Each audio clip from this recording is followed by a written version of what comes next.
মুআজিজা হলো একটা, জোরে বলুন কয়টা? ওটা কি বলবো?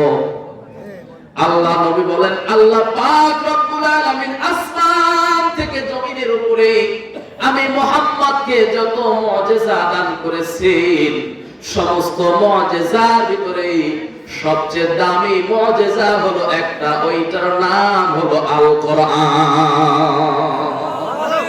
ওইটার নাম কি? আরেকটু আস্তে কর, আরেকটু আস্তে কর। এই বাঙালি আসলেই উল্টা, জোরে বলতে বললে আস্তে বলে, আস্তে বললে বলতে জোরে বলে। এটা দেখা বোঝা যায় আমরা সোজা পথের মানুষ। সোজা পথের মানুষ হওয়া লাগবে। কোন পথের ভাই?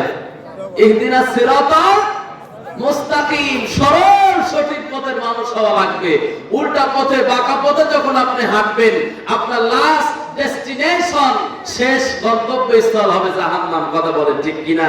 কিন্তু আল্লাহর সেই বান্দা এই পৃথিবীতে ইহদিনাস সিরাতাল মুস্তাকিম, সরল আর সঠিক পথ অবলম্বন করবে, এদের লাস্ট ডেস্টিনেশন, শেষ গন্তব্যস্থল হবে আল্লাহ তাআলার প্রেরিত প্যারাডাইস, যাকে বলে আল্লাহর জান্নাত। কথা বলেন ঠিক কিনা? মুসলমান ভাইরা আমার, তাহলে আমি আপনাদেরকে বোঝাতে চাচ্ছিলাম মুহাম্মদ সাল্লাল্লাহু আলাইহি ওয়াসাল্লামের উপরে যত মুআজিজা আল্লাহ দান করেছিলেন, সমস্ত মুআজিজার ভিতরে দামি মুআজিজার নাম কি? আল কোরআন। ধরে বলুন নাম কি? এটা দামি মুআজিজা। এজন্যই আমার আল্লাহ পাক রব্বুল আলামিন এই পৃথিবীর জমিনে মানুষগুলিকে দিন শেখানোর জন্য, দিন বোঝানোর জন্য, সরল সঠিক রাস্তা চিনাবার জন্য, বোঝাবার জন্য আল্লাহ পাক রব্বুল আলামিন 1,24,000 মতান্তরে 2,24,000 পয়গম্বর এই দুনিয়াতে পাঠিয়েছিলেন। আর এই পয়গম্বরগুলি যাতে করে পৃথিবীর জমিনে দ্বীন ইসলাম প্রচার করতে পারে, ইহদিনাস সিরাতাল মুস্তাকিমের পথটা চিহ্নিত করতে পারে, এজন্য আল্লাহ তাআলা এই পৃথিবীর জমিনে 104 খানা কিতাব দিয়েছিলেন। জোরে বলুন কয়খানা? 104 খানা। তন্মধ্যে 4টি হলো প্রসিদ্ধ কিতাব, আর বাকি 100টি হলো সহিফা। আল্লাহ পাক রব্বুল আলামিন এই সহিফাগুলো পয়গম্বরদের উপরে নাযিল করেছিলেন। কিন্তু আল্লাহ বলেন পৃথিবীর মানুষ তোমরা শুনে নাও, আমি আল্লাহ পাক রব্বুল আলামিন আমার পয়গম্বরদের উপরে ওই সহিফাগুলো নাযিল করেছিলাম ঠিকই, কিন্তু হেফাজতের দায়িত্ব আমি আল্লাহ নেই নাই, যে কারণে আমার পয়গম্বরগুলি দুনিয়ার জমিন থেকে চিরবিদায় নেওয়ার সঙ্গে সঙ্গে আমার পাঠানো কিতাবের হুকুমও রহিত হয়ে গেছে। কথা বলেন ঠিক কিনা? হযরত মূসা আলাইহিস সালাতু ওয়াস সালামকে আল্লাহ ইনজিল কিতাব দিলেন। হযরত মূসা যেদিন ওফাত হয়ে গেল, ইন্তেকাল করলেন, হযরত মূসার বিদায়ের সাথে সাথে তার কিতাবের হুকুমও রহিত হয়ে গেছে। কথা বলেন ঠিক কিনা? হযরত দাউদ পয়গম্বরকে আল্লাহ জাবুর কিতাব দিলেন। আল্লাহর পয়গম্বর দাউদ দুনিয়ার জমিন থেকে বিদায় নেওয়ার সঙ্গে সঙ্গে তার জাবুরের বইয়ের হুকুম রহিত হয়ে গেছে। কথা বলেন ঠিক কিনা? কিন্তু আল্লাহ বলেন পৃথিবীর মানুষ তোমরা শুনে নাও, আখিরি জামানার পয়গম্বর মুহাম্মদুর রাসূলুল্লাহ সাল্লাল্লাহু আলাইহি ওয়াসাল্লাম, আমার এই পয়গম্বরের উপরে আমি আল্লাহ তাআলা আসমান থেকে 23 বছর একটা গ্রন্থ নাযিল করেছি, যার নাম হলো কোরআন। আল্লাহ পাক রব্বুল আলামিন ওই কোরআনটা নাযিল করে দিয়ে সুন্দর করে ডাক দিয়া বলেন, ইন্না নাহনু নাযালনা যিকরা ওয়া ইন্না লাহু লাহাফিযুন।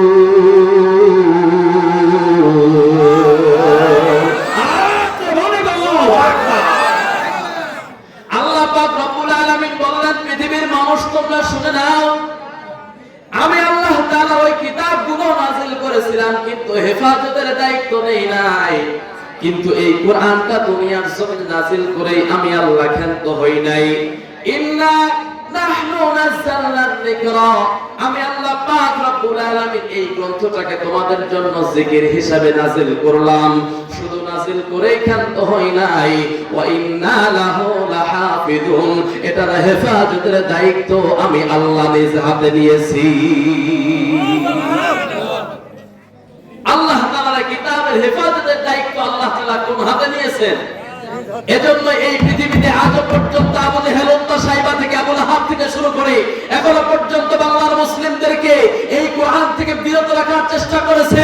আল্লাহর জমিনে কোরআনের দিন, আল্লাহর জমিনে কোরআনের আইন যেন বাস্তবায়ন না হয়, এজন্য হাজারো মানুষ চক্রান্ত করেছে। কিন্তু আল্লাহর জমিনে আল্লাহর কোরআন এখনো উজ্জীবিত আছে। কথা বলেন ঠিক কিনা? এর অন্য কোনো কারণ নয়, একমাত্র কারণ এর হেফাজতের দায়িত্ব কে নিয়েছে? আল্লাহ। যতদিন এই পৃথিবীতে সূর্য উঠবে ততদিন এই পৃথিবীতে কোরআনের আইন বাস্তবায়ন থাকবে। কথা বলেন ঠিক কিনা? কারা চাই দুই হাত তুলে আল্লাহ দেখাই লিল্লাহ তাকবীর, নারায়ে তাকবীর। আল কোরআনের আলো, আল হাদিসের আলো, দিন ইসলাম, দিন ইসলাম, দিন ইসলাম জিন্দাবাদ। নাস্তিকতা নিপাত, কোটি প্রাণে একই আওয়াজ। খোদাদ্রোহী সার পাবে না, এই বাংলায় ঠাঁই হবে না, মুসলমানরা জেগেছে আজ। কথা বলেন ঠিক কিনা?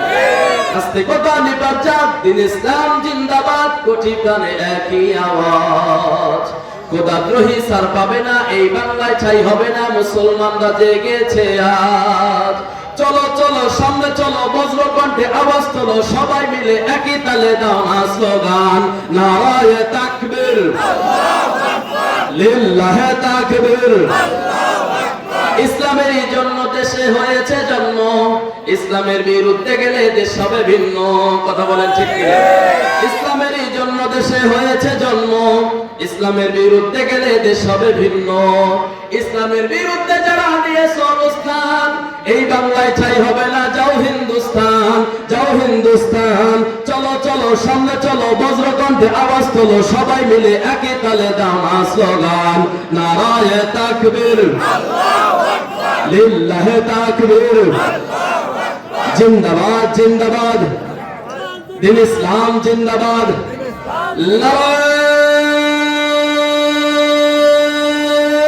তাকবীর। জোরে বলেন আলহামদুলিল্লাহ। বোঝা গেল আপনাদের ঈমানের পাওয়ার আছে। আলোচনা হবে ইনশাআল্লাহ।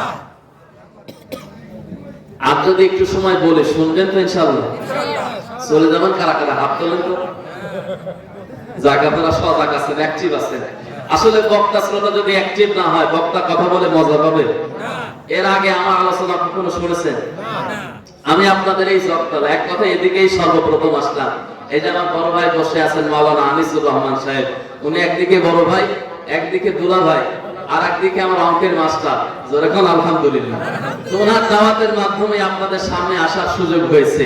তো শালাবাবু হিসাবে বলেন আর যাই বলেন, মেহমান হিসাবে আসছি, দুটি কথা বলবো, শুনবেন তো ইনশাআল্লাহ? আমাকে বলার, আপনাদেরকে শোনার, বক্তা শ্রোতা উভয়কে আমল করার তৌফিক আল্লাহ দিক। জোরে বলে আমিন। তাহলে আমরা এখানে শুনতে এসেছি আল্লাহর কোরআন। জোরে বলুন, কি শুনতে এসেছি? আল্লাহর কোরআন। আমরা কথা বলবো আল্লাহর কোরআন থেকে, দুনিয়ার কোন কিতাব থেকে কথা বলবো না ইনশাআল্লাহ। কারণ এই কোরআন এমন একটা কিতাব যেটাকে পড়লে নয়, কোন মানুষ যদি চোখ দ্বারা দেখে তবু সওয়াব দেন কে? আল্লাহ। আর একটু আস্তে কোন কে? আল্লাহ। এই পৃথিবীতে আল্লাহ তাআলা চোখ দিয়েছেন, ক্যামেরা দিয়েছেন। আল্লাহ বলেন, এই দুনিয়ার জমিনে যে চোখ বান্দা আমি তোমাকে দিলাম, এই দুইটা চোখ দ্বারা যদি চারটা জিনিস দেখতে পারো, পড়তে হবে না, ভালো করে। আর জমিনে তোমাদের হেদায়েতের জন্য আমি আল্লাহ তাআলা যে কিতাবটা দান করলাম, এই কিতাবের আলোচনা যদি কোনো মানুষ করে আর কোনো মানুষ যদি শোনে, তাকে দুইটা আদব রক্ষা করতে হবে। জোরে বলুন, কয়টা? আল্লাহ পাক রব্বুল আলামিন বললেন, ওয়া ইদা কুরিআল কুরআনু ফাসতামিউ লাহু ওয়া আনসিতু লাআল্লাকুম তুরহামুন।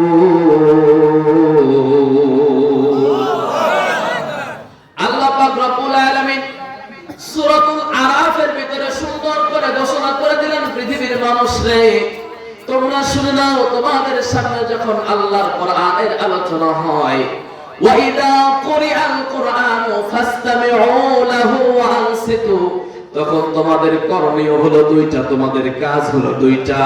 এক নাম্বার কাজ হলো তোমাদের ওই আল্লাহর কোরআনটা শুনতে হবে মনোযোগ সহকারে। জোরে বলুন, কি সহকারে? মনোযোগ সহকারে আল্লাহর কোরআন শুনতে হবে। দুই নাম্বার হলো ওয়া আনসিতু, চুপ থেকে আল্লাহর কোরআন শোনা লাগবে।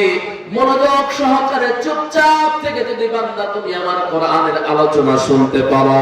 এখন যদি আপনারা বলেন হুজুর এই গভীর রজনীতে শীতের রাত্রিতে স্ত্রীর সাথে না ঘুমায়া সন্তানের সাথে না ঘুমায়া এরকম ধুলিমাখা মাঠের ভিতরে বসে আল্লাহর কোরআন শুনবো, আমাদের লাভ কি? আল্লাহ পাক রব্বুল আলামিন বলেন বান্দারে তুমি এরকম মনোযোগ সহকারে চুপচাপ থেকে ধৈর্য সহকারে যদি আমার কোরআনের আলোচনা শুনতে পারো লাআল্লাকুম তুরহামুন। আল্লাহ পাক রব্বুল আলামিন বললেন বান্দা ওই দুনিয়ার জমিনে মনোযোগ সহকারে চুপচাপ থেকে যদি আমার কোরআনের আলোচনা শুনতে পারো, তোমাদের মাথার উপরে সামিয়ানা থাক আর না থাক লাআল্লাকুম তুরহামুন, যতক্ষণ বসে বসে আল্লাহর কোরআনের আলোচনা শুনবে ততক্ষণ আমি আল্লাহ পাক রব্বুল আলামিন আসমান থেকে তোমাদের উপর রহমত বর্ষণ করতেই থাকবো। জোরে বলুন সুবহানাল্লাহ। কথা কার? আমার বাংলা কথা। আল্লাহ বলেন তখন মানুষগুলি যখন কোরআনের আলোচনা হবে আর এই আলোচনা মনোযোগ সহকারে চুপচাপ থেকে ধৈর্য সহকারে শুনতে থাকবে লাআল্লাকুম তুরহামুন। আল্লাহ নিজে বলেছেন আমি আল্লাহ পাক ওই বান্দা ওই বান্দি যতক্ষণ পর্যন্ত আমার এই কোরআনের আলোচনা শুনতে থাকবে ততক্ষণ পর্যন্ত আসমান থেকে আমি আল্লাহ রহমত বর্ষণ করতে থাকবো। যারা বলুন সুবহানাল্লাহ। আল্লাহ তাআলা থেকে রহমত নেওয়ার দরকার আমাদের আছে না নাই? আছে। কারণ আল্লাহ যদি দয়া না করতেন রহমত দান না করতেন এই পৃথিবীতে আমি আপনি একদিনও বেঁচে থাকতে পারতাম। আল্লাহ তাআলা সব আমাদেরকে দিয়ে দিত, শুধু যদি বলতো বান্দা দুনিয়ার জমিনে তুই যতদিন চলবি তোর অক্সিজেনের খরচটা তুই নিজে বহন করবি। কি করবি?